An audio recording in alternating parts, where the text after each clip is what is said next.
Direct from San Francisco, California, in the heart of the Tenderloin, welcome to the Kiff and Ang podcast.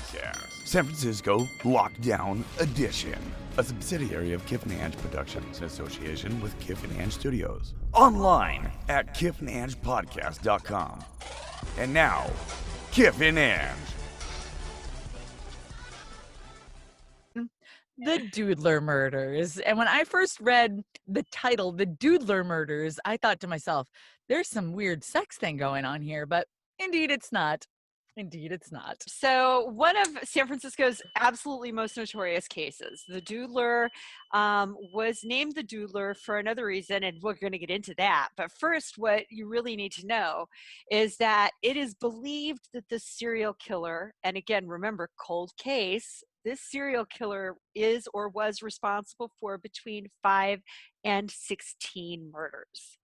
And he's a cold case, so he's still out there. So he is still out there. And this goes back to the 1970s, the 75, 76, the Anita Bryant sort of period where we don't want homosexuals near our children.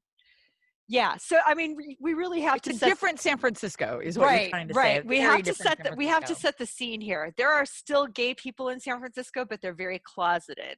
And the Doodler, his victims came from gay bars. And his very first victim was Gerald Cavanaugh. Well, he's believed to be his first victim. And Gerald was stabbed, I don't know, something between 14 and 17 times. And they used two different knives. And they found him out near Ocean Beach. And I want to say this is right in the area where the windmills are. Okay. So I know that that's like for years and years and years, that's been sort of a gay sort of, a friend of mine told me, yeah, it was a hookup spot. It was a hookup spot. No shame in that game. Yeah. So it was believable that, George might have met his end from an arrangement that happened in that area and ended up at Ocean Beach. Now, his third victim was found with 15 different stab wounds. His throat was slashed 3 different times, and that's Klaus Christman, or is it Klaus Christman? Either way. His first victim, though, was Frederick Elmer Capn. Is that right, Ange? Capn. Yeah. And I guess, though, that they moved that body. No, that was actually the first body that was moved from where it was killed. So everybody else, yeah. I'm sorry, I didn't mean to interrupt. No, you're fine. I interrupt. So they're finding these bodies out at Ocean Beach, right? And basically the evidence suggests that the murder's happening right there. So the assumption is that the hookup spot somewhere, in that windmill area, they go down to be intimate on the beach, and then the murder happens. Frederick Elmer Capn was the first victim where they had evidence that he had actually been brought to Ocean Beach after being killed. So it was the drop-off spot. And it wasn't maybe the killing spot. Okay, that's interesting. And you said that there were 3 surviving victims. Am I correct? An entertainer, a European diplomat, and a well-known San Francisco figure. But you said that they didn't want to be outed? So here's the thing. So the police begin to put together clues. And excuse me, doggy. The police begin to put together clues, and the gay community is talking to the police, but they're talking to them anonymously. So the police are putting one thing together. There's also this newspaper, the Sentinel.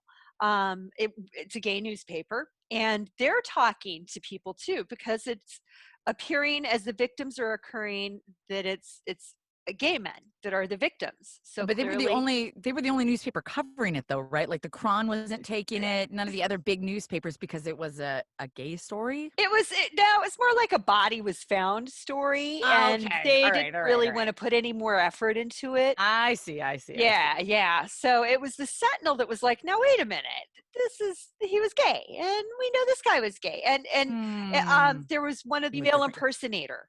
Okay. Yeah. I don't know what I guess female impersonator is. Who knows? At the time, Yes, at the time, who knows? So so that's clearly art, Ange. That's art. the gay community's putting things together. They actually were the first ones to come up with a composite drawing. What? And they ended up tipping off the police, right? And they actually, how did they come up with the name the Doodler? What was the deal there? Okay, so what they were finding is this guy was after they got this composite sketch of him, they were able to identify this guy had been sitting, and he was recognized by lots of different bartenders. Hi, Mars. Lots of different bartenders. And he would come into a bar and he would sit down and he would pick a subject and he would just sit there and start sketching the subject on a napkin.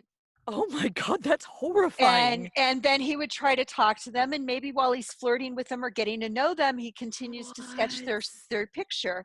And there were situations where that sketch was left behind at the bar after he left. And so basically he was doodling while he was, thinking about killing. Weaving a web.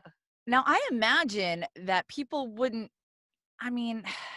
if being homosexual was so in the closet at the time, you imagine that witnesses and maybe even victims wouldn't even want to go to the police. Am I right?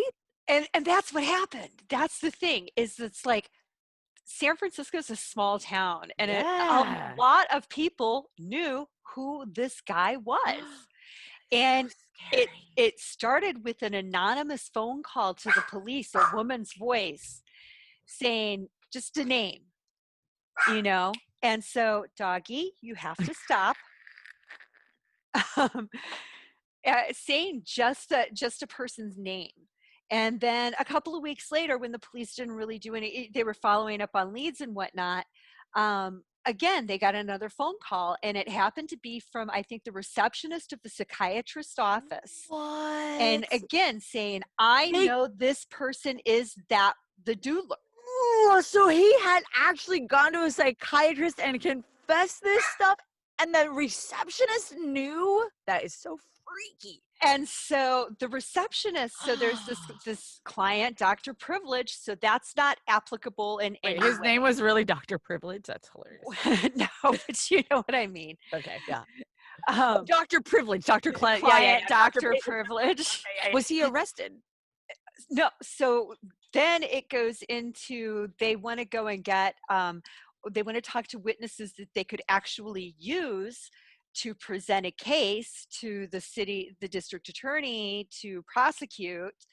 And that's where they talk to the entertainer, the European diplomat, and a well-known San Francisco figure. And it won't say who they were, though. The entertainer, the European diplomat, and the well-known San Francisco figure. Nope. And we never found out who they were? They would not release their names. They never consented to it. They refused to supply any more information to the police. They wanted to remain 100% anonymous. They didn't want to be outed. This all had to do with not wanting to be outed. I get all of it. It's crazy. And so I have friends in their 50s and 60s who still are very uncomfortable being open about their sexuality. And that's the truth of it, Ange. So I can't, there was a different time. And so my heart goes with the people who felt that they didn't feel safe to come out. It really is. That's true. That's true. And that leads, I have a really great pride story that's on our list for this month. That we're going to talk about, a true American hero that was damaged a little bit by being outed. Oh, wow. I'm here to hear it. Yeah. Yeah. This was a great story, Anne. Well, there's more to the Doodler story, though. I want to add that the psychiatrist and the police it's been over 40 years now. And what the psychiatrist told the police have now shared, that the person who was committing the murders was having a lot of issue, and this is back in the time when homosexuality was actually a psychiatric disorder. Some people still think it is, Angela. Right. So he was going to a psychiatrist to deal with his homosexuality disorder. And he had been to, conversion therapy and things like that. And so a lot of self-hatred is what it seemed like. So, what it comes down to is, we know serial killers don't stop. No. So did he die? he didn't get arrested. Well, the therapy obviously worked, Angela. I'm kidding. I'm Or kidding.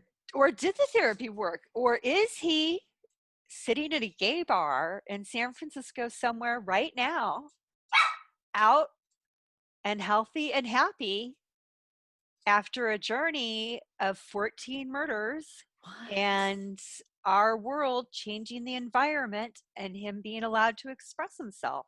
I have to think. All right, listen. I don't care. I love social change. I love social justice. F that murderer.